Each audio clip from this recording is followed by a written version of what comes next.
Hi guys! Nako, may itatanong ako sa'yo. Paano pala kung sa isang bilao na andun lahat ng food cravings mo?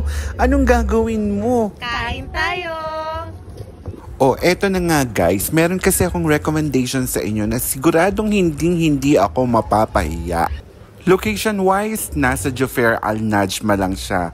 Ma-enjoy mo ang kanilang dining area whether it is al fresco or indoors. At ang mga servers, napaka-happy nilang mag-serve.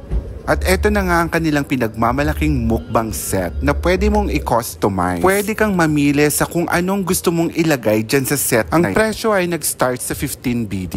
At good for 2 to 3 person na ito. Meron itong kasamang butterflied squid na masarap at meron ding barbecue na sobrang linamnam ha. At meron din silang chicken na kasama. At eto pa guys ha, kasama dun sa set ang kanilang signature na lechon na sobrang lutong ng balat. At saka alam mo ba, juicy yung laman ng lechon nila. Syempre may kasama din tong seafood katulad ng tahong at saka niyang hipon. Meron din tong kasamang inihaw na liempo. And of course, may kasama din tong gulay katulad niyang steam okra at saka yung steam kangkong na yan with matching bagoong pa on the side. At kasama din itong ensaladang talong na. And for the himagas, meron na din kasama itong pakwan. Kasi masarap, mura, at marami ang servings. Ayan na guys, yung kanilang menu ha. Screenshot mo na lang. Ano guys ha, certified tambayan talaga itong Chong's Food to Go na nasa Jufair Al Najma lang.